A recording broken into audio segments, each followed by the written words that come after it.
직장 다니는 분들이라면 누구나 한 번쯤 이런 생각 해보셨을 거예요.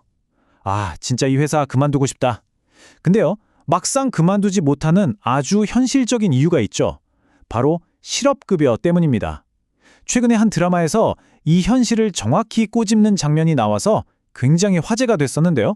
오늘은 바로 이 문제 한번 제대로 파헤쳐 보겠습니다. 네, 바로 이 대사죠.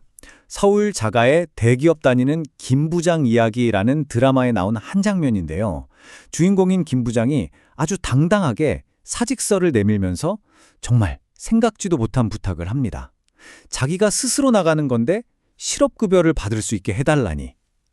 여러분, 이 장면 보면서 어떤 생각 드셨나요? 자, 김 부장의 이 요구, 이걸 그냥 무리한 부탁이라고만 봐야 할까요? 아니면 어쩌면 이게 바로 우리 사회의 실업급여 제도가 가진 어떤 근본적인 문제를 딱 보여주는 장면은 아니었을까요? 오늘 이야기는 바로 이 질문에서부터 시작합니다. 자, 그럼 이 문제를 제대로 이해하려면 먼저 게임의 룰부터 알아야겠죠? 지금 우리나라의 실업급여 제도가 도대체 어떻게 짜여 있는지 그 기본 원칙부터 한번 살펴보겠습니다. 실업급여를 받으려면요, 법적으로 3가지 관문을 모두 통과해야만 합니다. 첫째, 회사를 그만두기 전 18개월 동안 고용보험에 가입된 날이 180일, 그러니까 한 6개월은 넘어야 하고요. 둘째, 이게 진짜 중요한데 해고나 권고사직처럼 내 뜻과는 상관없이 회사를 나와야 한다는 겁니다. 그리고 마지막으로 그냥 노는 게 아니라 다시 일자리를 구하려고 열심히 노력하고 있다는 걸 증명해야죠. 네, 바로 이 두 번째 조건, 비자발적 이직. 모든 문제가 사실 여기서부터 시작됩니다. 다시 말해서 내가 원해서 개인적인 사정이 생겨서 회사를 그만두면 원칙적으론 실업급여를 단 한 푼도 받을 수 없다는 거죠. 드라마 속 김 부장의 부탁이 왜 논란이 됐는지 바로 이 지점 때문입니다. 그런데 여기서 정말 중요한 숫자가 하나 나옵니다. 바로 0.8%. 이게 뭘 의미하는 숫자일까요? 이게 바로 우리 직장인들이 매달 월급에서 꼬박꼬박 떼는 고용보험료율입니다. 물론 회사도 똑같이 0.8%를 내주니까 총 1.6%의 보험료가 쌓이는 거죠. 그러니까 사실 우리 스스로가 미래에 닥칠지 모를 실업이라는 위험에 대비해서 매달 보험료를 내고 있는 셈입니다. 바로 이 지점에서 뭔가 좀 이상하다는 생각이 들기 시작합니다. 분명히 내가 꼬박꼬박 낸 보험료로 만들어진 사회 안전망인데 내가 원해서 회사를 그만뒀다는 그 이유 하나만으로 아무런 보호도 받지 못한다? 글쎄요, 이게 과연 공정한 제도라고 할 수 있을까요? 원문에서는 현재 제도가 가진 불합리함을 여러 각도에서 지적하고 있습니다. 우선 첫째, 이건 내가 낸 돈으로 운영되는 보험이니까 당연히 혜택을 받을 권리가 있다는 거고요. 둘째, 이런 제도는 사실상 그만둘 자유를 억압하는 거고 심지어 나쁜 사장님들한테는 강제노동의 수단으로 악용될 수도 있다는 겁니다.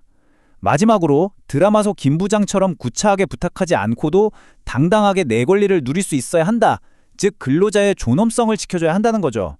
근데요, 이 문제는 단순히 공정하냐 아니냐의 문제를 넘어섭니다. 그 뒤에는 훨씬 더 어둡고 심각한 위기, 바로 직장 내 괴롭힘이라는 현실과 아주 깊숙하게 연결되어 있습니다. 법에서는 직장 내 괴롭힘을 이렇게 정의하고 있어요.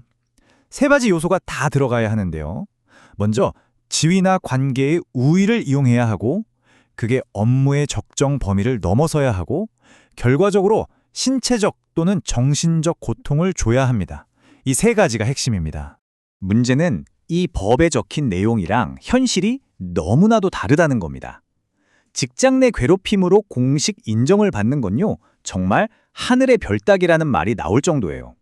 왜냐하면 그 괴롭힘이 지속적이고 반복적으로 일어났다는 걸 피해자 스스로가 수많은 증거를 모아서 다 증명해야 하거든요.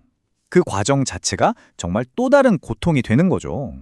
원문 저자는 이런 상황을 정말 무서운 비유로 설명합니다.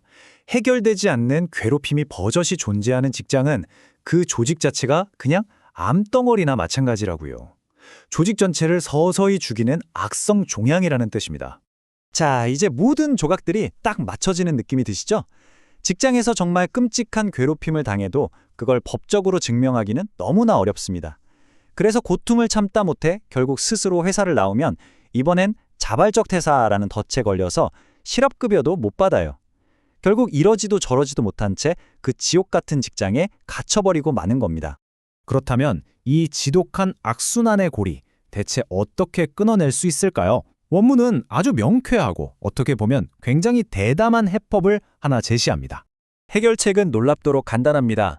자발적으로 그만뒀던, 비자발적으로 그만뒀던 그 이유를 따지지 말고 회사를 떠나는 모든 근로자에게 실업급여를 주자는 겁니다. 물론 바로 이런 질문이 나올 거예요.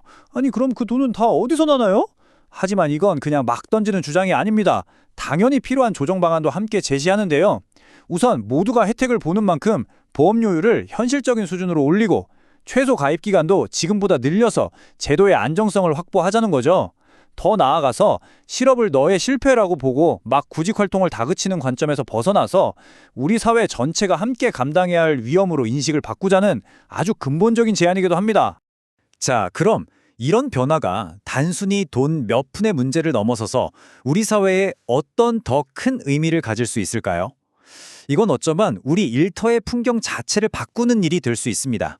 어떤 긍정적인 변화들을 기대할 수 있을까요? 우선 부당한 환경에서 언제든 떠날 수 있다는 탈출구가 생기면 회사도 직원을 함부로 괴롭히기 어려워지겠죠. 그리고 더 이상 실업급여 때문에 비굴하게 버티거나 부탁할 필요가 없으니 근로자의 존엄성도 지켜질 거고요. 마지막으로 이게 자발적 퇴사냐 아니냐를 두고 벌어지는 소모적인 다툼도 굉장히 많이 줄어들 겁니다. 결국 이 모든 논의의 핵심은 바로 이겁니다. 이건 단순히 법조항 하나 고치는 문제가 아니라는 거죠. 우리 모두가 일하는 공간을 더 건강하게, 더 인간답게, 그리고 궁극적으로는 더 생산적으로 만들기 위한 우리 사회의 약속에 관한 이야기입니다. 마지막으로 이 질문을 여러분께 던지면서 오늘 이야기를 마무리하고 싶습니다. 고통받는 사람을 직장이라는 울타리 안에 꼼짝 못하게 가두는 지금의 시스템. 이건 과연 정말로 누구를 위한 제도일까요?